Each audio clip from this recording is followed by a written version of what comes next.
Alors bonjour et bienvenue à tous pour cette nouvelle émission des dossiers du train. Pour commencer, je voulais remercier tous ceux qui me laissent de gentils messages. Donc visiblement je suis assez pédagogue pour être compris par une grande majorité, c'est bien. En même temps, je voulais adresser un petit message puisqu'il y a toujours des messages, des commentaires qui disparaissent. Donc c'est encore une fois pas de ma faute. Je reçois des notifications et quand je vais sur YouTube, je m'aperçois que les messages ils sont pas. Ils sont ni dans des spams, ni voilà, donc je sais pas où ils passent. Voilà. Et je salue, donc j'ai pas le nom, un abonné qui m'a fait signe comme quoi il suivait l'émission au volant de son camion oralement, donc il écoute l'émission et ensuite il regarde les images plus tard. Et ça l'accompagne pendant un brin de route. Donc je te salue également. Voilà, donc je vous salue tous. Donc avant de commencer l'émission, une annonce importante. Je ferai peut-être une petite vidéo pour vous annoncer ça. Un site vient d'être créé. C'est le site de la compagnie du train. Donc ce coup-ci, c'est un site complet sur lequel on va retrouver des films, des vidéos, des reportages, ou photographiques ou cinématographiques ou des écrits. Voilà. Donc ce site appartient en entièreté à la compagnie, à Franck et compagnie. L'avantage, c'est que là, si vous y laissez des messages, ils resteront. Je pourrais diffuser toutes les vidéos sans passer par la plateforme YouTube, ou quelle qu'elle soit d'ailleurs. Donc là ici les vidéos seront entièrement privées. C'est à nous. Voilà, donc le site c'est la compagnie du train. Donc je vais vous mettre l'adresse. Donc l'adresse c'est https://franck-et-compagnie.fr. Je vous mettrai un lien dans le descriptif. Le seul inconvénient, on va dire, c'est que il faut s'abonner. C'est mieux parce que ça évite d'avoir n'importe qui vienne sur le site. Donc comme ça, on peut gérer voilà qui est là, parce que pour pas que les informations puissent partir n'importe où, d'une part, qu'on soit pas soumis à du piratage, etc. et ni à de la censure. Et donc vous pouvez, si vous abonnez pas, vous avez quand même accès aux publications. Par contre, c'est mieux d'être abonné parce que vous recevrez un message à chaque nouvelle publication. Vous aurez une alerte, mais de toute façon, je ferai des teasers sur YouTube qui renverront sur le site de la compagnie. Donc notamment comme l'accident d'Argenton, je le traiterai certainement sur ce site, sur notre site à nous. Plutôt que sur YouTube. Voilà. Donc voilà, c'était pour la petite information, la petite nouvelle, et je vous laisserai découvrir au fur et à mesure. Donc c'est tout nouveau, comme ça se met en place, il y a beaucoup de choses encore à mettre en place qui sont pas encore définies. Donc il va y avoir, en fonction du type d'abonnement que vous aurez accès à certaines choses et pas à d'autres. C'est normal puisqu'on peut pas divulguer toutes les informations à n'importe qui. Donc les compagnons qui font partie entièrement du site, qui sont aptes à écrire les textes, à publier, sont triés sur le volet. En quelque sorte, on va dire que c'est corporatiste, c'est-à-dire que ceux qui ont participé, qui amènent des documents, etc., peuvent intégrer la compagnie. En gros, c'est comme ça que ça se passe, et qui surtout épousent l'esprit du chemin de fer et de ses valeurs, on va dire. Voilà, l'esprit, je reste large, hein. C'est l'esprit du chemin de fer. Voilà. Donc voilà pour cette nouvelle. Avant de répondre aux questions, je voudrais aussi faire un petit aparté sur à propos d'Edmond Schnock, pardon Edmond si je prononce mal ton nom. Donc il a laissé un lien là sur un compte rendu d'Aurélien Barraud. Donc Aurélien Barraud, pour ceux qui le connaissent pas, c'est un scientifique hyper médiatisé, très connu. qui a fait une petite vidéo. Donc il a mis le lien, Edmond a mis le lien, mais bon, si vous le cherchez, vous devez le trouver, sur une petite expérience qu'il a fait de la SNCF en prenant le train, et qui est juste, qui est quand même assez juste. D'ailleurs, c'est un génie parce que faire une analyse aussi brillante en si peu de temps, je trouve que c'est quand même pas mal. Voilà. Donc je voulais souligner ça et remercier Edmond de nous avoir fait découvrir ce truc parce que j'étais passé à côté. Quelque chose qui console, sans rire, c'est les personnes. Voilà, les contrôleurs, les contrôleuses, les vendeurs au guichet. Non mais là je rigole plus, pour de vrai. Les conducteurs, les réparateurs, parce que eux non plus, sincèrement, ils n'en peuvent plus, je crois. Enfin, quand on parle avec eux, c'est très clair. Ils sont écœurés par l'hydre qui les réifie, qu'ils avaient aimé d'ailleurs pourtant. Mais grâce à eux, grâce à elles, je trouve qu'il y a quand même encore un petit quelque chose de beau, de vivant, de souriant, et même d'ailleurs de bancal, parce que d'humain, dans les chemins de fer que la débilité institutionnelle a laminé au-delà du pensable. Alors maintenant, j'en viens à la gare qu'il fallait découvrir. Donc c'était la gare de Orange. Donc là, vous n'êtes pas nombreux à avoir trouvé.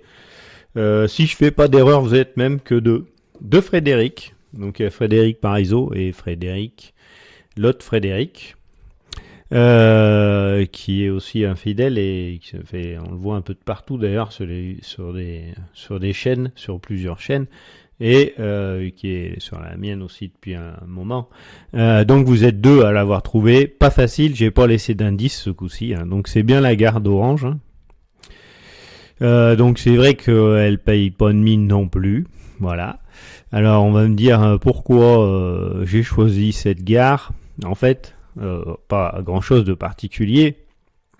Pour le commun des mortels, la personne lambda, on peut voir que cette gare, c'est une grande gare en courbe. Elle a rien de particulier, hormis que les trains rapides, ils passent à pleine vitesse et sans arrêt. Donc c'est une des gares, disons, où la traversée est la plus impressionnante quand on roule à 160. Donc ça m'est arrivé, c'est pour ça que je le dis. C'est pour ça que j'en parle, parce que je me souviens très bien de cette gare. Pour ça, en fait. Donc quand on commence à faire des premiers rapides et qu'on traverse la gare de Orange, c'est assez impressionnant d'y passer à 160 dans cette courbe. Si je fais pas d'erreur, parce que ça remonte à un moment maintenant, mais je veux pas faire d'erreur, mais elle est toujours à 160.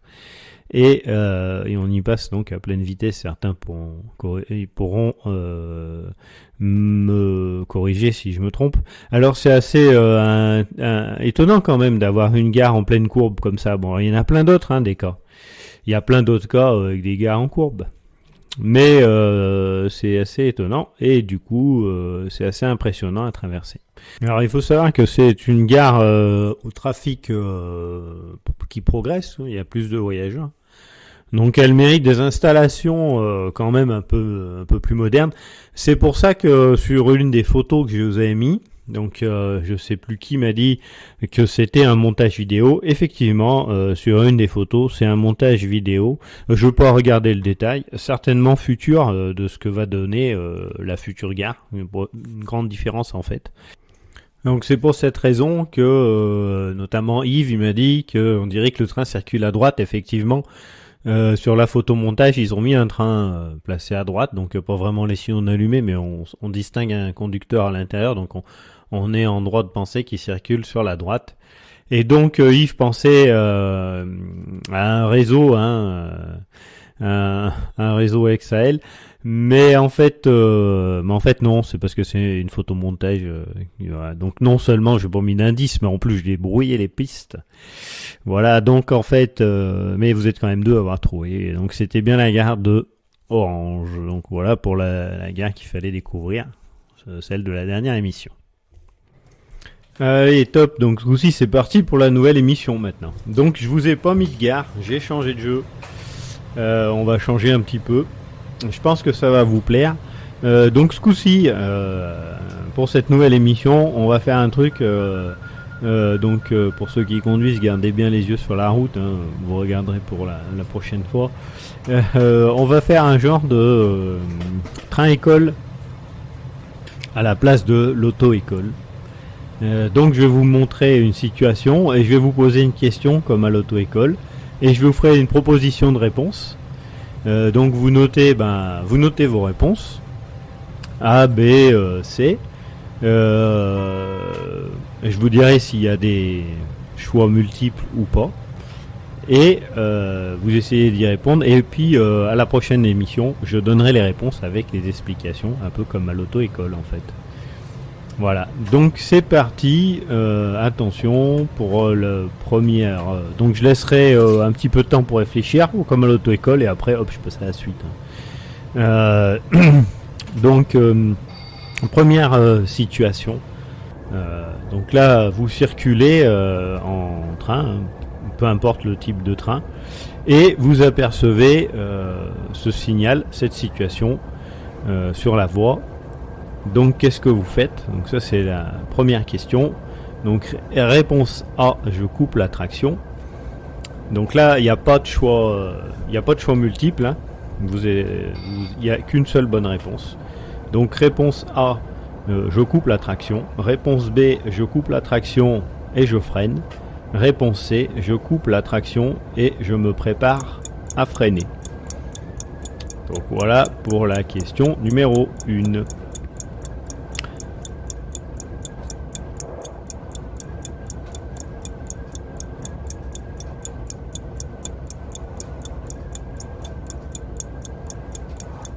Question numéro 2. Donc c'est une question à choix multiple. Donc vous êtes devant cette situation. Que m'indique cette signalisation? Je suis dirigé sur une voie de garage. La prochaine aiguille est limitée à 30 km/h et le prochain signal est fermé. Réponse A. Je dois respecter la marche en manœuvre à partir de la prochaine aiguille. Réponse B.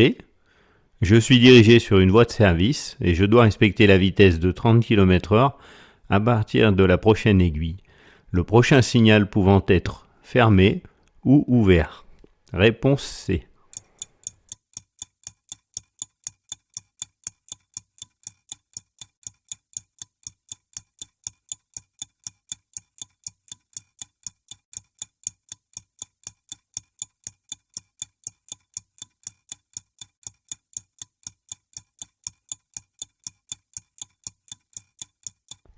Alors, troisième et dernière question. Donc là, il y a plusieurs réponses possibles.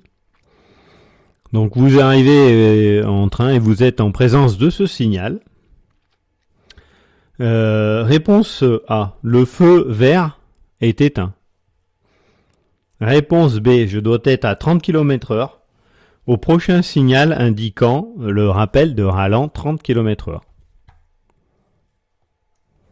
Réponse C. Je dois être à 30 km/h à la prochaine aiguille protégée par le prochain signal.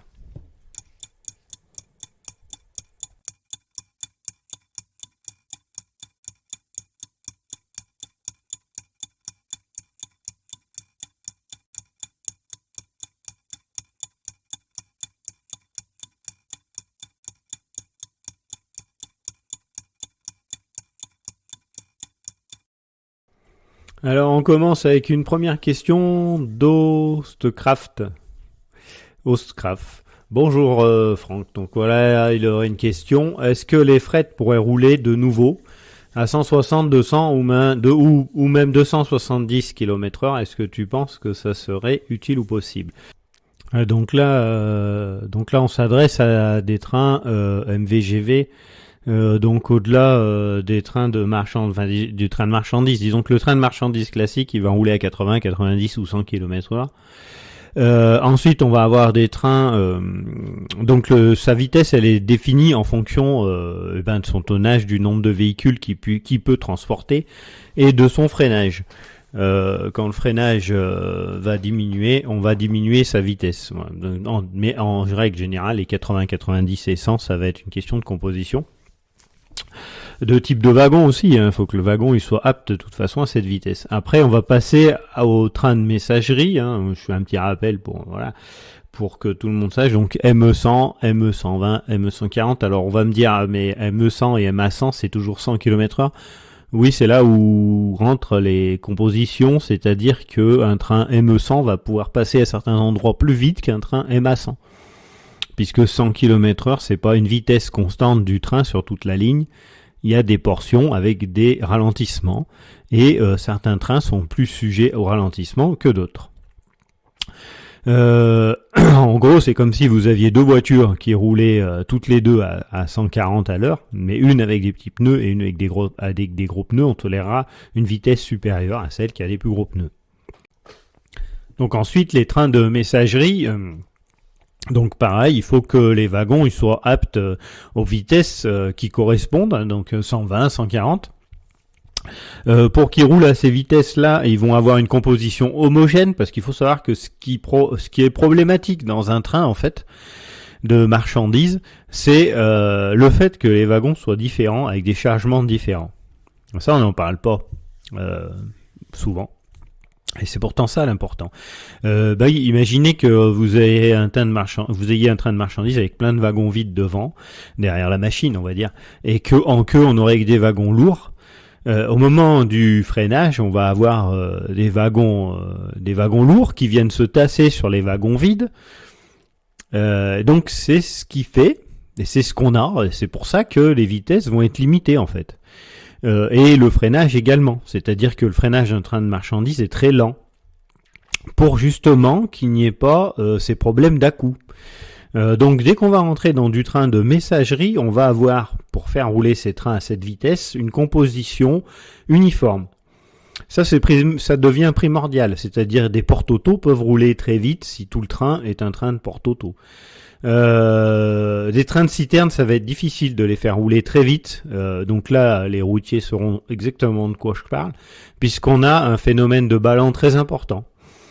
C'est vraiment conduire une citerne, c'est vraiment comme pour un conducteur de train, conduire un train de citerne, c'est vraiment une spécificité pour éviter justement des réactions violentes qui pourraient faire des ruptures d'attelage. Parce que quand on va freiner, le liquide va se balader à l'intérieur de la citerne, même si certaines citernes sont compartimentées, etc.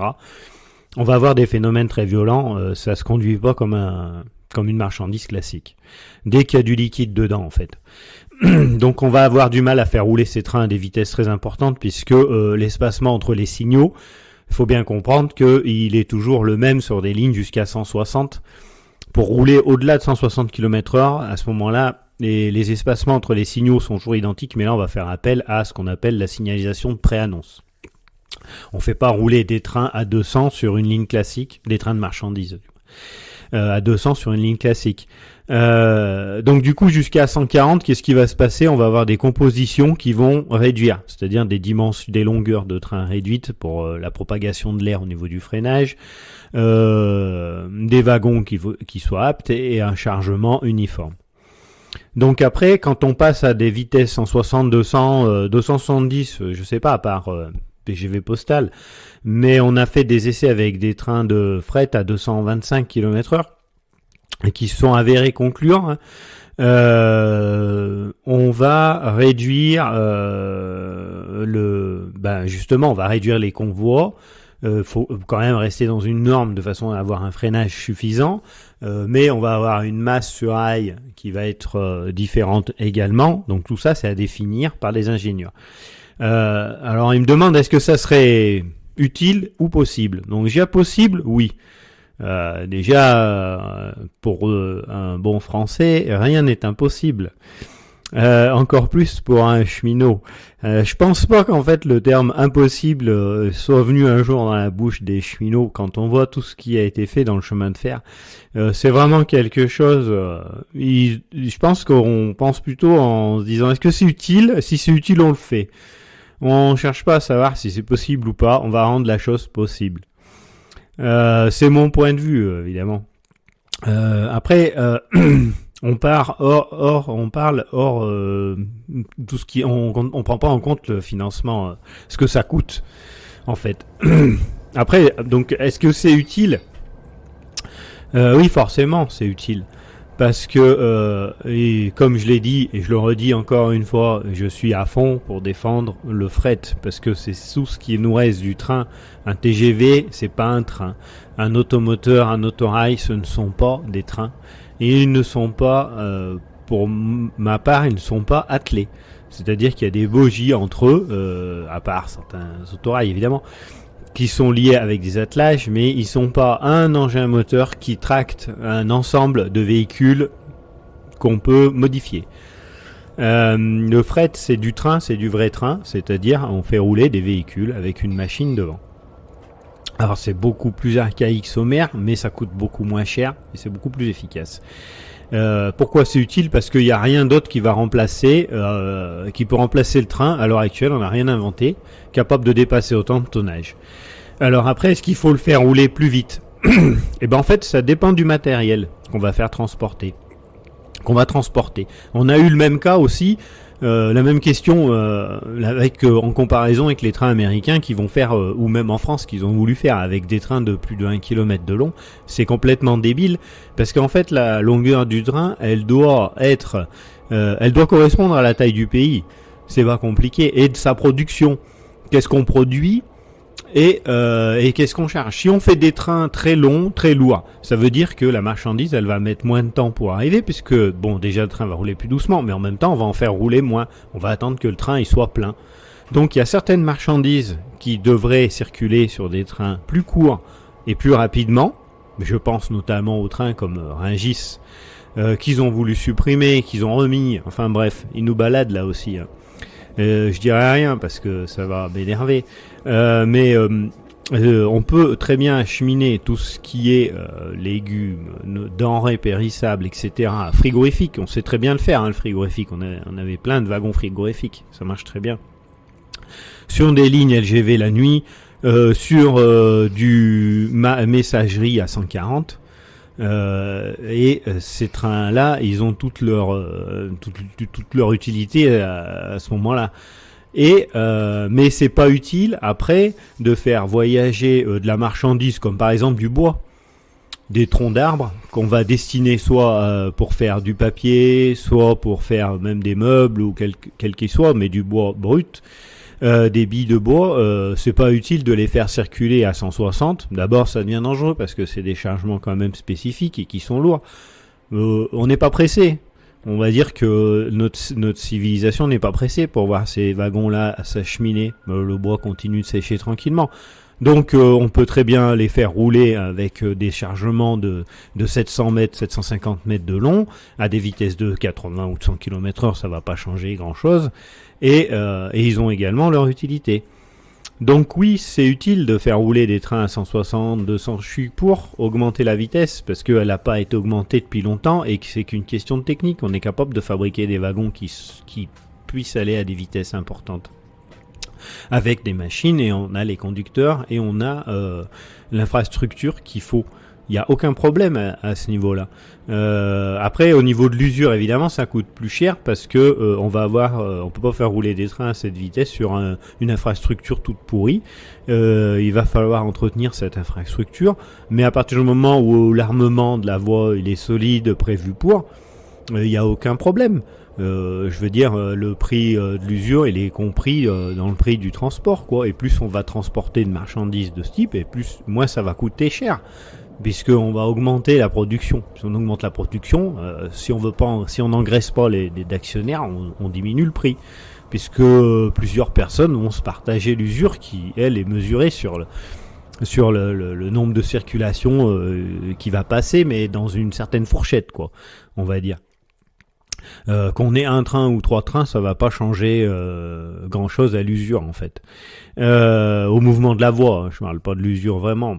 Mais c'est vraiment pas quelque chose qui s'use, ça s'use sur des dizaines d'années. C'est pas ça qui justifie le fait de ne pas le faire, en fait. Voilà. Donc voilà, pour répondre à la question d'Oscraf, pas facile. Donc moi, oui, je pense que c'est utile, ça c'est sûr, et je pense que c'est possible, tout à fait. Mais après, c'est comme toujours une question de décision, une décision politique. C'est-à-dire que le jour où les dirigeants de ce pays et d'autres pays, parce que même si ailleurs ils font des choses bien, on peut pas dire qu'on est au maximum de ce qu'on pourrait faire avec le ferroviaire.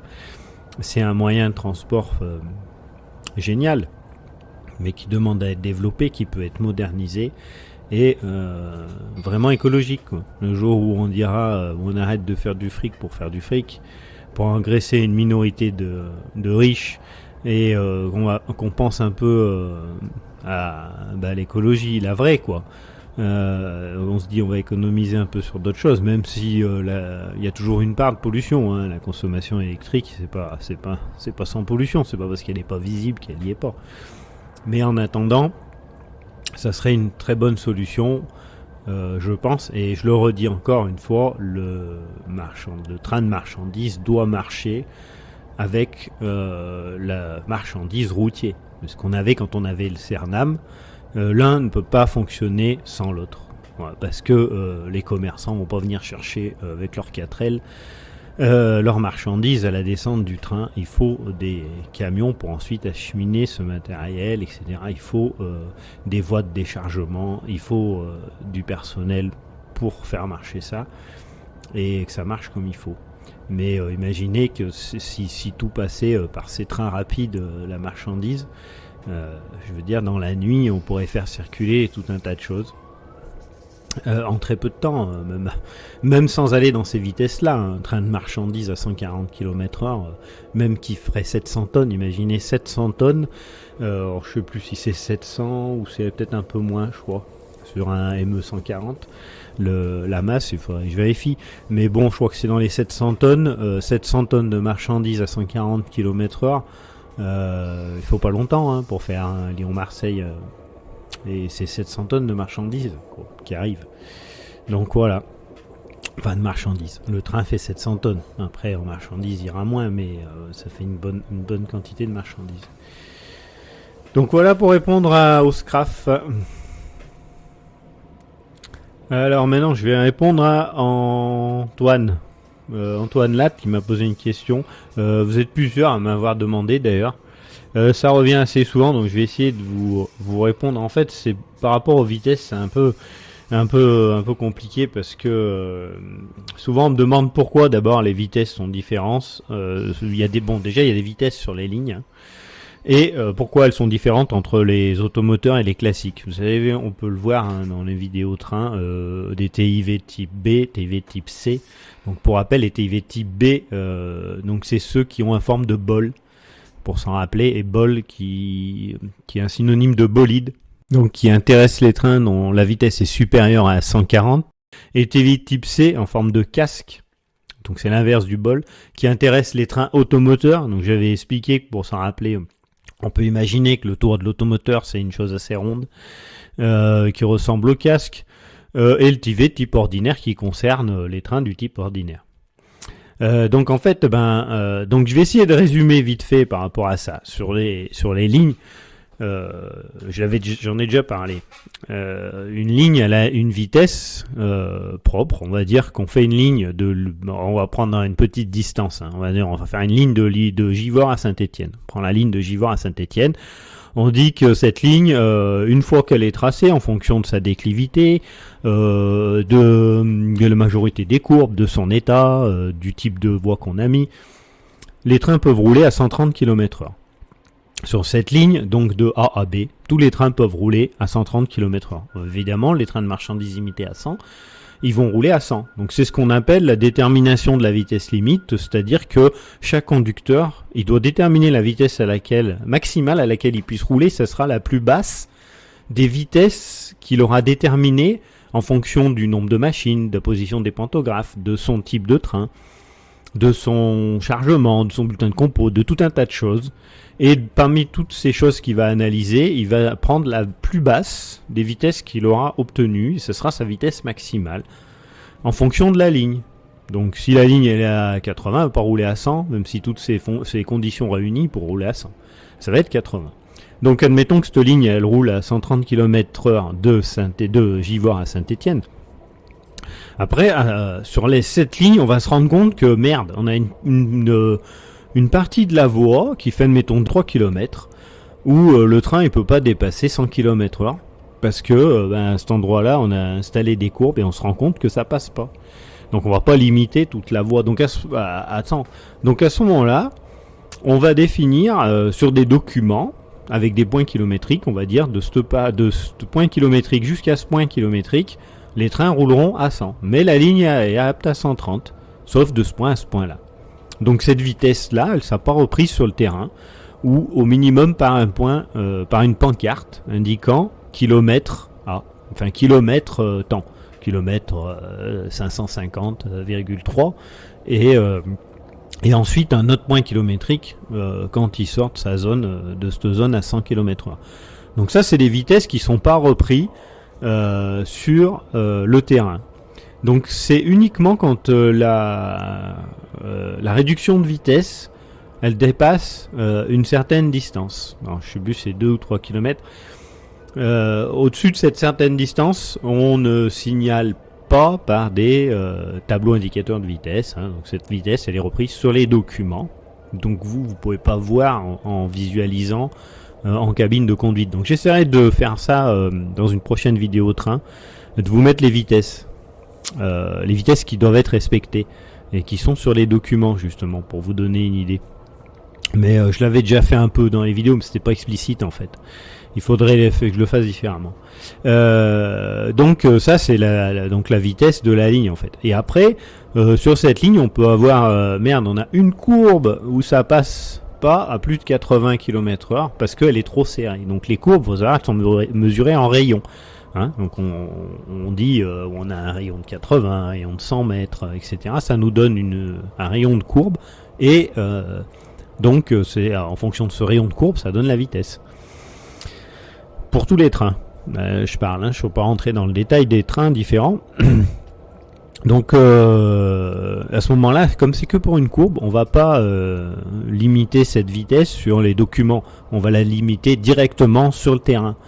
D'abord parce qu'elle est trop courte et qu'on la visualiserait pas sur le document et que c'est pas utile puisque c'est juste pour une courbe. Donc là, c'est là où on va faire intervenir les TIV et on va mettre un TIV à 80. Donc admettons un TIV type ordinaire. Donc TIV type ordinaire, ça va être un TIV carré ou un TIV pentagonal quand la vitesse à laquelle il peut être abordé est supérieure ou égale à 40 km/h. Il va mettre un TIV pentagonal et il va répéter en cabine. Et ensuite la zone qui va être matérialisée par un Z pour le début de la zone et un R pour la reprise une fois que le train a franchi cette zone. Donc dans ces courbes, les trains automoteurs, de par leur conception, peuvent passer plus vite. Alors pourquoi techniquement ? Il y a plein de choses qui rentrent en ligne de compte. Dans les vitesses en fait. Il y a tellement de choses qu'on peut pas... ça fait partie de l'ingénierie dans le chemin de fer. On met des choses auxquelles on pense pas forcément. Déjà, un train automoteur, il va pas avoir, il aura pas forcément, il a pas d'attelage en fait. Donc ça veut dire que c'est des bogies qui vont faire la liaison entre les caisses, comme le TGV. Du coup, ça lui donne une stabilité beaucoup plus importante. C'est pour cette raison d'ailleurs que le TGV, la fois où il y a eu des déraillements, qui étaient des petits déraillements mais à grande vitesse, il est pas parti, il s'est pas mis en accordéon comme la plupart des trains le feraient. Il reste soudé grâce justement à ces systèmes d'amortisseurs et de bogies qui créent une liaison entre les caisses. Ça lui donnera une stabilité plus importante et donc un passage en courbe plus rapide. Mais il n'y a pas que ça, il y a les empattements aussi qui rentrent en ligne de compte, c'est-à-dire l'écart qu'il y a entre les essieux. On peut avoir un bogie avec des essieux très éloignés l'un de l'autre ou très rapprochés. Donc on va avoir des phénomènes avec les essieux dans les courbes qu'on appelle le phénomène de bridage, c'est-à-dire que comme on présente des essieux, quand on a des véhicules à essieux qui se présentent dans une courbe, plus ces essieux vont être éloignés, plus ils vont forcer sur la voie. On appelle ça un phénomène de bridage, puisqu'ils ne sont pas guidés en fait. Ils rentrent et ils forcent sur la voie. Phénomène qui va être atténué avec un véhicule à bogie. Et phénomène qui va être encore plus atténué avec un véhicule dont les bogies seront plus serrées. C'est ce qu'on avait sur les locomotives à vapeur, c'est pour ça qu'on mettait des bicelles ou des essieux à l'avant, des essieux porteurs ou des bicelles directeurs qui permettaient d'inscrire les locomotives dans les courbes, en fait. Et donc ça donne un passage en courbe plus rapide.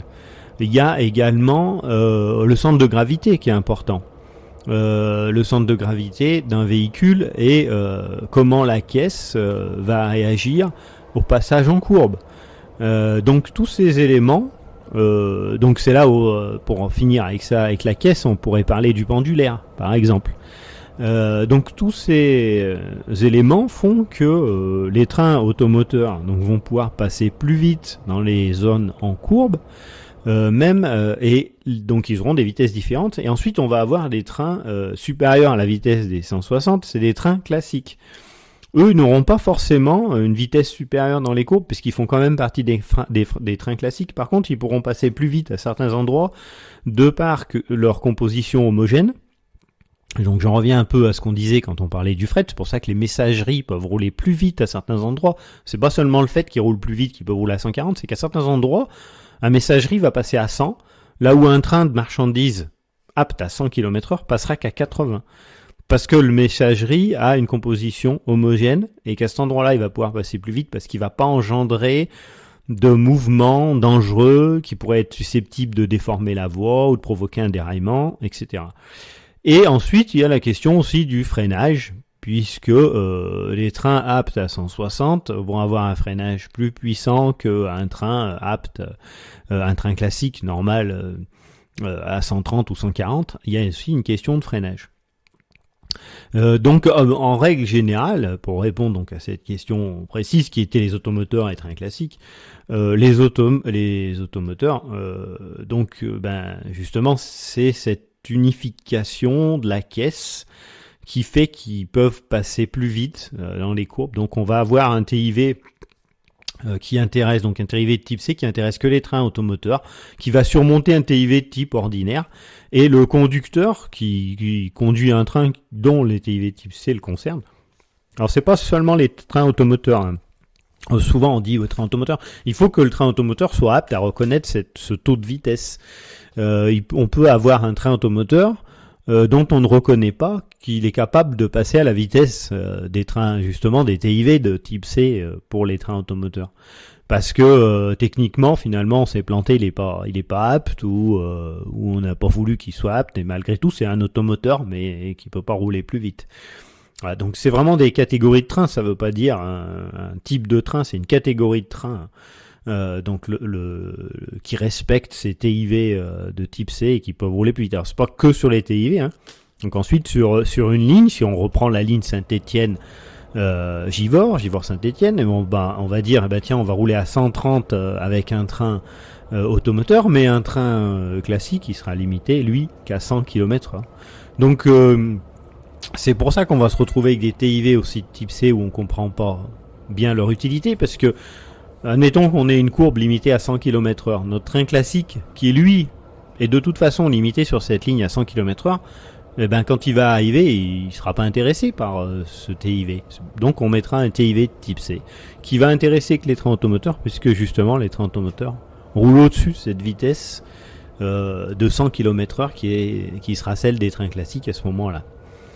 Donc voilà un petit peu pour répondre, c'est assez complexe, il faudrait rentrer dans les détails encore une fois, faire des tableaux pour vraiment comprendre. Mais c'est une approche, c'est bien d'avoir cette approche un peu globale, et après si vraiment ça vous intéresse, je peux détailler sans problème tous les types de trains avec les vitesses qu'ils respectent, voilà comment c'est classé. Ça va être assez école quoi. Mais c'est faisable, on peut en parler. Enfin voilà pour répondre à Antoine. Non, c'est pas Antoine, c'est Ambroise. Voilà pour répondre à Ambroise et à ceux qui s'étaient posé cette question. Alors dans le même ordre d'idée, j'avais parlé du KVB la dernière fois. Vous êtes plusieurs aussi à m'avoir dit que ça vous intéresserait que je fasse un truc sur le KVB. Donc je ferai ça à la prochaine émission, pas maintenant parce que je ferai que ça. Ouais, ça va intéresser pas mal de gens. Donc, je vous ferai un truc sur le KVB pour vous essayer de vous expliquer, parce que je ne détiens pas toutes les réponses sur le KVB, c'est technique, hein. Mais je vous expliquerai comment ça fonctionne du point de vue du mécano, on va dire. Voilà. Alors maintenant, je vais répondre à Sazo qui m'a posé plusieurs questions. Bonjour Sazo. Donc une question intéressante, c'est vrai. Quand vous reprenez votre voiture, il me demande, avez-vous un petit temps d'adaptation? Alors c'est vrai, c'est une super question en fait, parce que j'étais encore élève conducteur. Quand mon moniteur m'avait mis en garde de ça, notamment quand on faisait des rapides, c'est-à-dire qu'en fait, quand on roule à 160, qu'on fait des rapides, admettons, ce qu'on appelle des rapides, hein, c'est pareil pour les conducteurs de TGV, pour plein d'autres conducteurs, qu'on a passé 8 heures à conduire, même si c'est même moins ou plus, bref. À ces vitesses-là, en fait, on s'habitue à la vitesse. C'est le corps humain est comme ça, en fait, hein. À force de voir défiler, au bout d'un moment, on s'habitue à voir défiler. Et quand on prend la voiture, on va avoir tendance à appuyer beaucoup plus. Voilà. Souvent, on a des mécanos qui roulent bien en voiture, quand même, hein. On n'est pas des gens, on roule en voiture. Mais malheureusement, ça nous rend pas plus aptes que ça à la conduite, puisque c'est pas la conduite de train, la conduite de voiture. Et même si on va avoir les réflexes, etc., parce que quand même, pour être conducteur de train, il faut être sélectionné. On est sélectionné quand même sur notre faculté à gérer à plusieurs actions à la fois dans un premier temps, et aussi à la vitesse à laquelle on gère ces actions. Donc c'est des tests, hein, psychologiques, psychomoteurs, je sais pas comment on peut appeler ça, hein, donc on doit faire plusieurs actions, on a un temps pour les faire, etc. Mais ça fait pas de nous des pilotes de Formule 1 pour autant. Mais du coup, quand on descend du train, ouais, faut faire gaffe, quoi, parce que en fait, ouais, alors bon, faut pas vraiment dire qu'on a un tas d'adaptation, mais quand on fait, surtout sur le rapide, j'ai remarqué, pas tellement quand on faisait du TER, et puis ça dépend aussi du temps qui s'est écoulé entre le moment où on est descendu du train et le moment où on monte dans la voiture. Mais ouais, on va voir défiler le paysage plus lentement, en voiture, je parle. Du coup, on aura tendance c'est le cerveau, quoi. Il va dire, putain, mais ça avance pas. Voilà. Donc ça dépend un peu aussi des lignes qu'on fait, etc. Bon. Dans le Cantal, c'est plus souvent l'inverse. On se dit, putain, ça avance bien là en voiture. Bref, pour cette question. Et deuxième question que Sazo m'a posée, c'était à la gare de Vichy. Donc il me demande, c'est la dernière vidéo cabine que j'ai mis. Et par rapport au quai où je m'arrête, à gauche, il n'y a pas de voie. Et il me demande si elle a été déposée. Et ben en fait, je sais pas si elle a été déposée. À mon avis, il y en avait forcément une, et oui, elle a été déposée. Mais j'ai pas l'historique, il faudrait rechercher pour voir. Mais c'est sûr et certain, parce que de toute façon, il laissait pas de la place comme ça vide pour rien. Donc il y avait forcément une voie qui a été déposée, comme dans beaucoup de gares. À chaque fois qu'ils font une rénovation, en général, ils retirent toujours une voie ou deux, hein. C'est systématique. Il y a des gares, je pourrais citer des gares, où à chaque rénovation, ils ont enlevé une voie, quoi. Donc c'est bien possible qu'elle soit partie.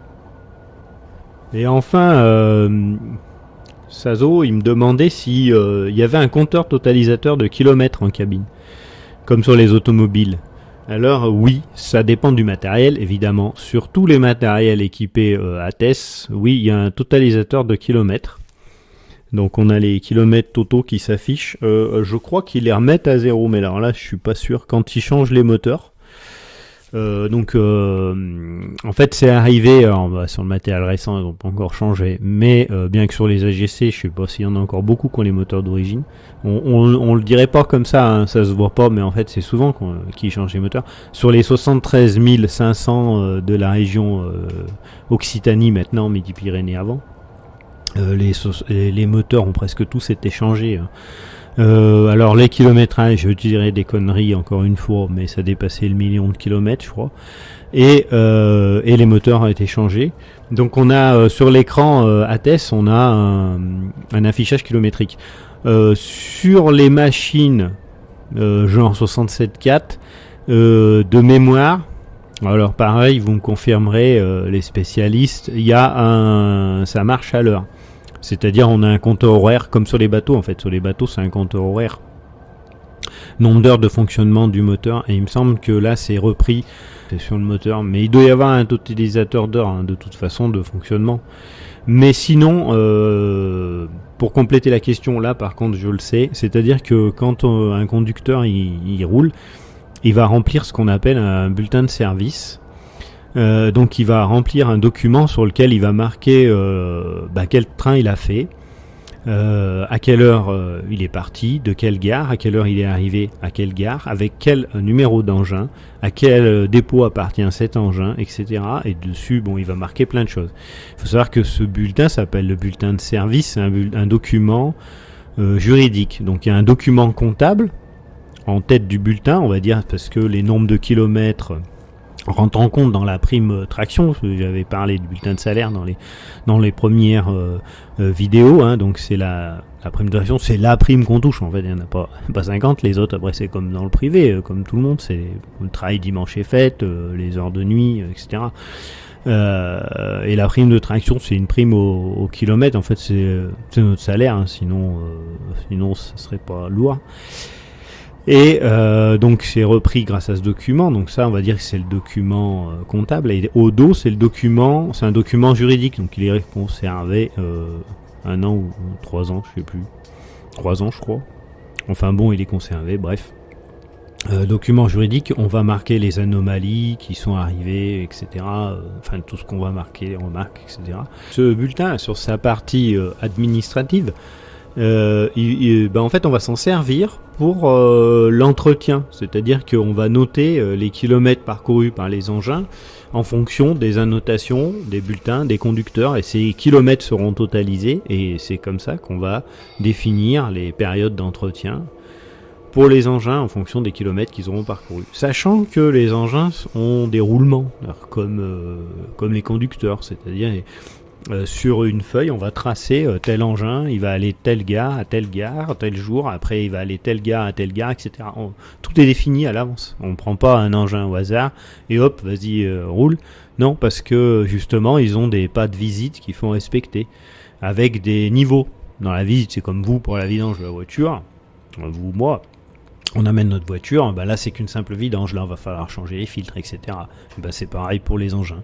Sauf qu'on ne peut pas les envoyer à Pétaouchnok si, arrivé justement à Pétaouchnok, on a une vidange à faire et qu'on ne peut pas le faire là-bas. Donc il va faire un trajet plus court pour revenir faire sa vidange après. Donc c'est une grosse organisation au niveau de ça.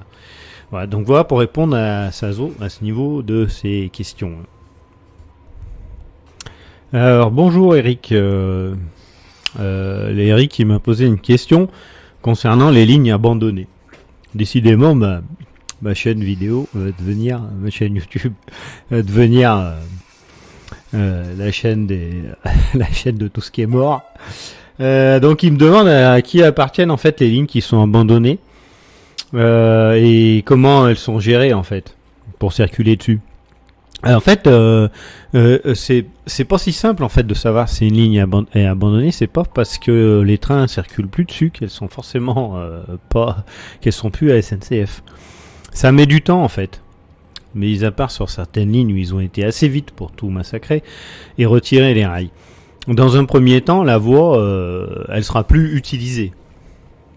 Donc il n'y aura plus d'entretien, il n'y a plus de train qui roule dessus, on va plus l'entretenir. Mais tant que cette ligne, on va dire qu'elle elle appartient toujours à la SNCF à partir du moment où elle est rattachée à un poste d'aiguillage qui va donner accès à cette ligne. Il y aura une partie du moins qui va lui appartenir. Maintenant, la SNCF, c'est un terme vaste en fait, puisque maintenant c'est le réseau ferré national qui est géré par SNCF Réseau. Donc en fait, c'est eux qui détiennent les voies de chemin de fer. Alors en fait, c'est un jeu de noms qui ont changé, parce qu'un coup c'est RFF, un coup c'est bon. Ça reste de toute façon sous l'emprise de l'État, donc il faut qu'il y ait un gestionnaire, hein, donc c'est les stores, hein, quel que soit le nom qu'on lui donne. Donc une fois que la ligne elle est abandonnée, c'est-à-dire que la SNCF elle décide qu'elle fera plus jamais rouler de train dessus, on va l'enlever du réseau, c'est-à-dire que alors on peut maintenir une aiguille, mais elle ne sera plus sur le poste d'aiguillage par exemple, ni elle n'aura pas des signaux qui vont donner accès au réseau actif. Et donc c'est cette entreprise, quel qu'elle soit le nom qu'on lui donne, qui va donner des directives aux privés, aux compagnies privées, souvent touristiques, qui vont exploiter cette partie de ligne qu'ils auront décidé de racheter. Et on va leur imposer des entretiens. Donc ils vont passer, ils vont dire ah non mais là il faut changer les traverses, là il faut voilà. Ils vont avoir un minimum d'entretien obligatoire à faire pour assurer la sécurité, et ils auront une vitesse limitée de toute façon à 30 km/h en principe sur ces lignes-là. Donc parfois il y a des lignes où ça roule plus vite dans certains cas, mais c'est en fonction de l'entretien qu'ils vont faire dessus en fait. Et qui sera imposé par le même gestionnaire que celui en gros qui gère toutes les lignes, hein, voilà. Si je dis pas de conneries, parce que je suis pas trop dans ce qui est la politique et la gestion, parce que c'est pas que ça m'intéresse pas, c'est que ça change sans arrêt. Donc voilà pour répondre à Eric, hein. Donc il me parlait surtout de ça par rapport à la vidéo de Neussargues à Borg-les-Orgues. Voilà, donc je vous ferai donc la ligne. Donc en fait c'est vrai que sur la vidéo que j'avais mise, c'était une des premières sur les émissions. Là je m'étais servi de cette vidéo.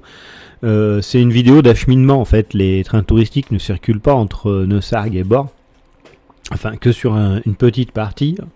Mais parce que elle sert d'acheminement pour acheminer le matériel, il faut bien à un moment donné être relié au réseau, donc au réseau national, donc à Neussargues, là où la ligne se raccorde sur le réseau normal, classique, on va avoir une aiguille et on va défaire un rail pour empêcher que les trains puissent passer. Elle est à moitié défaite en fait la voie. Le jour où on veut faire passer une machine pour acheminer un engin, hop, on met le rail, hop, on tourne l'aiguille, mais ça se fait manuellement par des pêches, etc.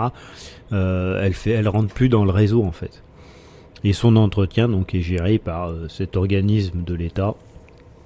Donc RFN qui va dire ouais là il faut que vous fassiez ci, là il faut que vous fassiez ça, il va venir contrôler quoi, si y a le minimum d'entretien qui est fait.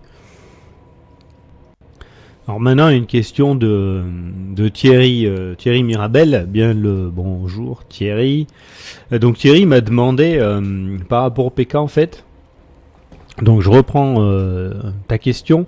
Donc sur une photo, il voit une pancarte qui indique le PK 357, et ce PK se trouve entre Rabastens et Lille-sur-Starn. Il pensait que les PK partaient de Paris en fait. Et en fait non. Donc là, on est bien sur la ligne de Brive-Toulouse. Alors en fait l'histoire des points kilométriques, effectivement dans l'absolu, toutes les lignes partant de Paris porteront le PK numéro 0. On va avoir une étoile des lignes qui sont parties de Paris en fait. Donc ça marche pour toutes les grandes lignes, et effectivement on va avoir cette façon dont les lignes sont kilométrées. Après là où il va y avoir du changement, c'est par rapport aux transversales ou aux lignes origines. En fait c'est une fausse interprétation, on considère que le PK commence à Paris, en fait non, il commence à l'origine de la ligne, c'est ça la vraie définition, c'est que le PK 0 c'est le PK origine de la ligne. Donc comme les lignes ont commencé les plupart à Paris, on a fait partir le PK à 0. Après on a transformé ça en disant que 0 c'est Paris, non c'est pas 0, c'est l'origine de la ligne. Donc c'est difficile je peux pas tracer une descriptive complète de toutes les lignes en disant telle ligne elle part de là pour arriver là, elle part de là pour arriver là, celle-là elle va là. Mais pour chaque ligne précise, si on se pose la question, il faut étudier en fait l'origine de construction de la ligne pour savoir le point kilométrique d'origine. Donc, je vais prendre un exemple, ça sera plus facile pour expliquer. Donc ici, on est sur la ligne Aurillac-Figeac. Donc la vraie ligne Aurillac-Figeac, c'est la ligne de Figeac-Arvent. Donc elle a été construite en 2 temps, en premier de Figeac à Arvent, de Figeac à Aurillac, et ensuite elle a été construite de Arvent à Aurillac, pour se rencontrer à Aurillac. Donc cette ligne, c'est la ligne qui va de Toulouse, en passant par Cap-de-Nac, Figeac, Aurillac, jusqu'à Clermont-Ferrand. Et à Viescans-sous-Jalès, on a une bifurcation pour raccorder sur la ligne qui va à Brive et Paris. Donc il y avait une bifurcation à Miécaz. Donc si on regarde de plus près, on voit qu'à Viescans-sous-Jalès, on a un changement de PK. Donc on a un PK au droit du BV qui est 288,6. D'ailleurs, on peut observer que les PK sont dégressifs, 300, 295, 289, alors qu'on s'éloigne de Paris, donc il devrait être progressif et c'est pas le cas. Et à Viescans-sous-Jalès, au BV, on a un PK 698,6. Et donc, si on regarde en bas, on verra que le PK 288,6, il correspond à l'origine de Coutras. C'est-à-dire que c'est l'origine du point kilométrique de Coutras qui correspond à 288,6, alors que 698,6, c'est le point kilométrique origine de Paris.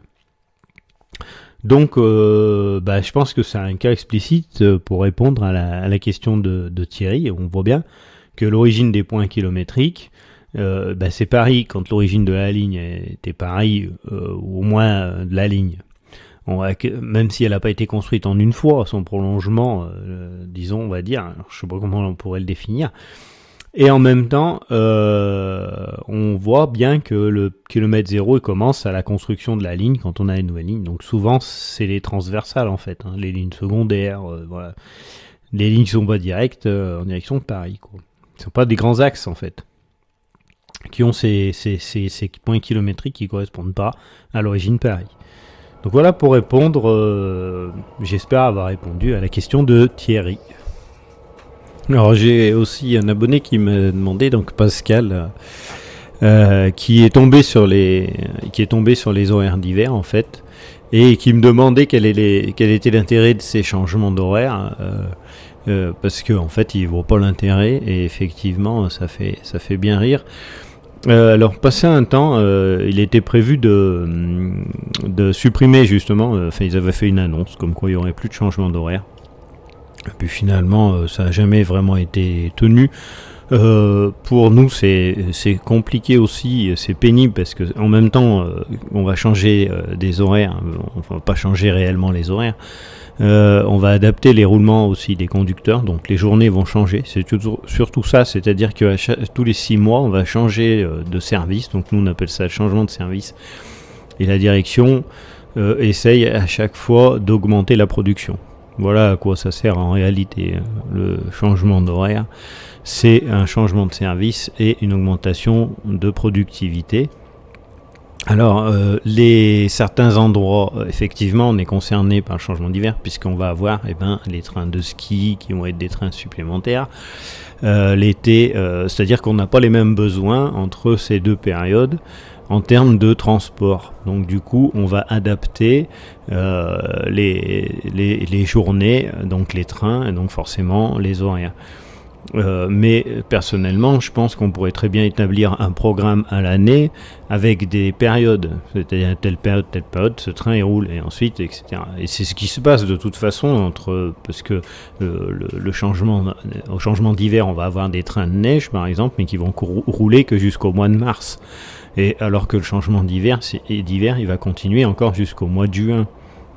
Donc, il n'y a pas d'utilité en fait. Les changements de service, c'est surtout quand on a une entreprise qui fonctionne pas et on ne sait pas les trains qu'on va supprimer, etc. Parce que je parle même pas des trains qu'on va mettre en service. Parce que si on me dit que le changement de service, c'est plus souvent des trains supprimés que des trains mis en service. Bon, enfin voilà. Bon, Il faut adapter le programme de transport en fonction des besoins. Et donc on fait ce changement de service.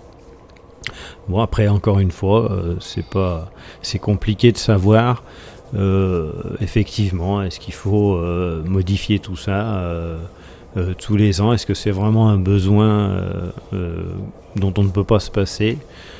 Il faut voir avec ceux qui dirigent la circulation des trains, c'est sûr. Enfin voilà. Voilà pour ce petit aparté voilà. Alors il y a Bruno qui m'a posé une question, enfin Bruno Greff, il y a plusieurs Bruno.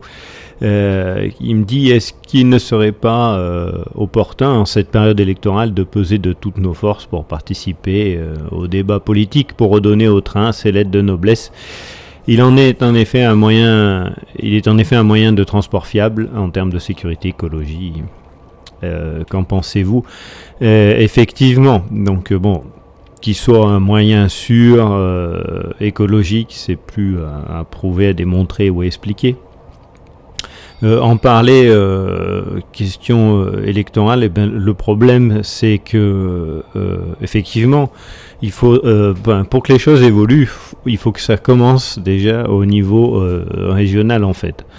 Au niveau national, ben, ils en ont rien à faire puisque leur objectif ça va être Paris, ça va être les trains de banlieue, les grandes villes. Redonner du fret marchandises vu le nombre d'électeurs. Eux ils regardent en nombre d'électeurs en fait. Si ça leur donne pas suffisamment d'électeurs, ils s'en intéresseront pas de toute façon. C'est donc pour le fret c'est plié, c'est complètement plié. Même les organismes qui se disent écologiques ne font rien pour dans ce sens-là.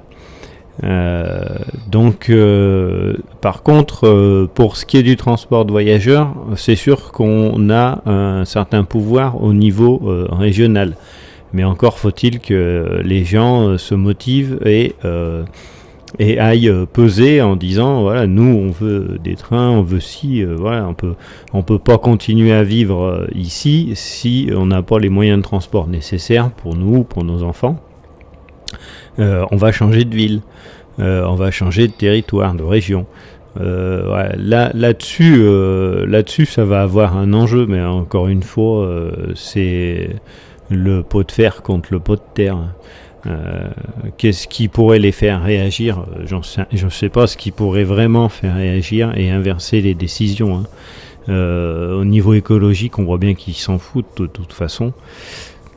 Et donc le seul moyen qu'ils réagissent rapidement, ça serait qu'ils se rendent compte qu'ils puissent en tirer des bénéfices.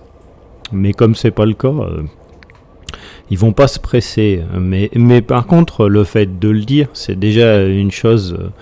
Le fait de dire, ben voilà, on veut du train, il faut développer le train. Déjà, c'est faire remonter les choses à petit niveau, et ensuite ça peut aller dans les mairies. Des mairies, ça remonte aux régions, etc. C'est sûr que de toute façon, il y a une colère, et de toute façon, on voit bien que la réforme ferroviaire, et c'est de cette façon que notre roi premier s'est fait élire. C'est simplement en disant je vais casser les cheminots et faire une réforme ferroviaire, et vous verrez, vous aurez plein de trains qui vont fonctionner super bien, et on voit ce que ça donne. Il n'y a plus rien. Donc c'est sûr qu'on voit bien l'échec de cette réforme, parce que de toute façon, quand on a un outil qui fonctionne, et je vois pas l'intérêt de le réformer, puisque de toute façon ça fonctionnait. Donc il n'y avait pas de dysfonctionnement. On dit les gens, on a caricaturé le train en disant il est toujours en retard. C'est faux. Comparativement au nombre de circulations et comparativement aux autres pays, le train était extrêmement régulier. Après, on va dire oui, mais c'était les cheminots, ils étaient toujours en grève. Et est-ce que c'est une raison pour sacrifier tout un système? Il faut s'attaquer à ce moment-là aux raisons des grèves. Pas casser le train pour dire, ah bah voilà, maintenant il n'y a plus de train, au moins il n'y a plus de grève. Ah bah oui, forcément, il n'y a plus de train. Donc forcément, il n'y a plus de grève. C'est un peu facile. de réagir comme ça. Donc voilà, pour répondre à Bruno, oui, je pense qu'en local, on peut peser. Maintenant, on pesera pas sur notre bulletin qu'on mettra pour les élections nationales, puisque de toute façon, ça s'est joué, arrêté. Je dirais même que c'est au niveau européen. Donc, ouais, je peux pas dire plus, je sais pas. Bon, je vais pas non plus m'étaler sur des choses politiques. On n'est pas là pour faire la politique non plus. Donc voilà, je suis pas un homme politique, de toute façon. Voilà. Et merci Bruno pour cette question.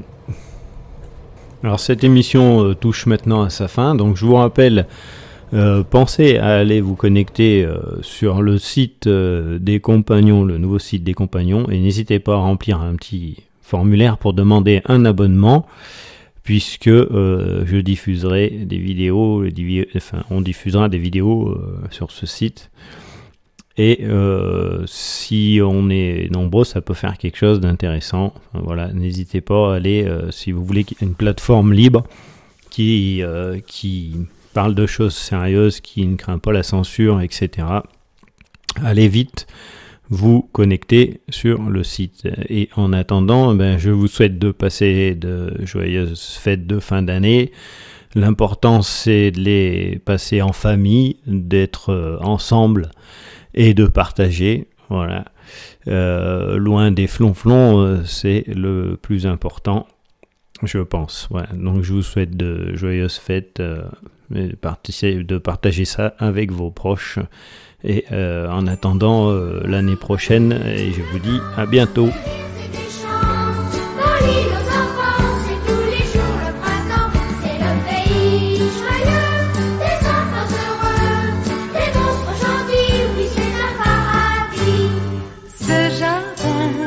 N'est pas loin, car il suffit d'un peu d'imagination pour que